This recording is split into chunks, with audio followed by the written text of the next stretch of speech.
O estudo, portanto, é um estudo pioneiro que procura pela primeira vez avaliar, portanto, a qualidade das elites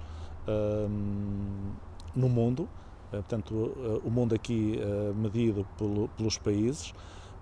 Atualmente o estudo remete-se, portanto, à análise de 32 países, procura avaliar a qualidade da elite política e económica, tendo em conta o poder que essas elites têm e o valor que essas elites criam. Em breve espera-se poder alargar a amostra, portanto, a 100 países. Portanto, em princípio, no próximo ano, em janeiro do próximo ano, isso já será possível. Este índice achamos que é muito relevante. Porquê? Porque pela primeira vez avalia a questão das elites, portanto, que muito se fala, são elites inclusivas, extrativas. Pela primeira vez avalia a questão das elites, materializadas na questão das elites políticas e económicas, é certo, dá indicações de política, porque revela no conjunto dos indicadores quais são aqueles que mais contribuem para a posição cimeira, e aqueles que menos contribuem para essa posição. E, portanto, aqueles que menos contribuem são aqueles, na minha ótica, não é? São aqueles sobre os quais as elites deverão incidir no sentido de corrigir as falhas e melhorar, portanto, a situação, de maneira a que o país possa subir a sua posição. Portugal aparece então em 14º lugar. No contexto da análise feita para Portugal e tendo em conta as 4 dimensões, observa-se que a elite política tem muito poder, até aparece na 10ª posição e, portanto, isso contribui para Portugal estar acima, mas depois, em termos de valor gerado pela elite política, Portugal apresenta uma performance pior. Portanto, muito poder não se traduz depois em valor.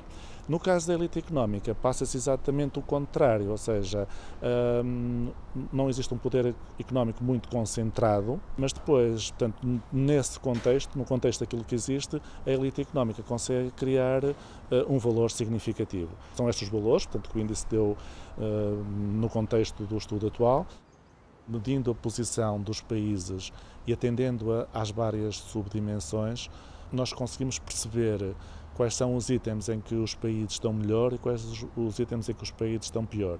E isso permite depois, portanto, às elites incidir no sentido de melhorar a posição sobre aqueles itens em que estão pior.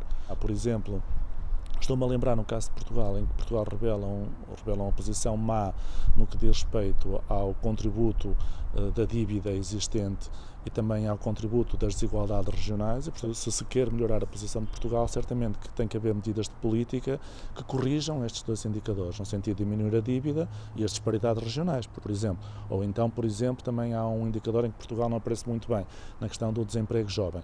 Bem, então também podemos ter medidas de política perante estes resultados, no sentido de melhorar medidas políticas que melhorem a posição de Portugal a esse propósito, não é? Ao nível do desemprego jovem.